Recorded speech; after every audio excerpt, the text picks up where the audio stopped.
వార్త తెలంగాణ సర్పంచ్ ఎలక్షన్ తేదీలు ఖరారు తాజా అప్డేట్ అంటూ లేటెస్ట్ అప్డేట్ అయితే రావడం జరిగిందండి. సో ఆ వివరాలు ఏంటనేది వీడియోలో తెలుస్తుంది. వీడియోని స్కిప్ చేయకుండా పూర్తిగా చూడండి. కంప్లీట్ ఇన్ఫర్మేషన్ అయితే అర్థమవుతుందండి. మీలో ఇంకెవరైనా సరే మన ఛానల్ సబ్స్క్రైబ్ చేయకుండా వస్తున్నట్లయితే వెంటనే మన ఛానల్ సబ్స్క్రైబ్ చేసుకోండి. ప్రభుత్వం నుంచి వచ్చే లేటెస్ట్ అప్డేట్స్ అన్ని కూడా మీ ఫోన్ నోటిఫికేషన్ రూపంలో అందించడం జరుగుతుందండి. చూస్తున్నారు కానీ లైక్ చేయడం మర్చిపోతున్నారు. దయచేసి లైక్ చేయండి. లేట్ చేయకుండా వీళ్ళకైతే వెళ్ళిపోదామండి మనం. తెలంగాణ రాష్ట్రంలో సర్పంచ్ ఎన్నికల షెడ్యూల్ విడుదల మరింత ఆలస్యం కానున్నట్లు సమాచారం. గ్రామ పంచాయతీ ఎన్నికలు ఎప్పుడు నిర్వహించాలనే విషయంపైన రాష్ట్ర ప్రభుత్వానికి ఇంకా స్పష్టత లేనట్లు తెలుస్తూ ఉంది.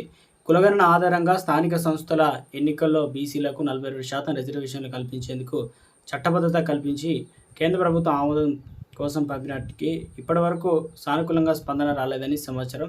తాజాగా ముఖ్యమంత్రి రేవంత్ రెడ్డి కులగణన స్థానిక సంస్థల ఎన్నికలకు సంబంధం లేదని పేర్కొనడంతో రాష్ట్రంలో గందరగోళ పరిస్థితి అయితే నెలకొంది. గతంలో కాంగ్రెస్ ప్రభుత్వం కులగణన ఆధారంగా రిజర్వేషన్లు ఖరారు చేసిన తర్వాత ఎన్నికలు నిర్వహిస్తామని ప్రకటించింది.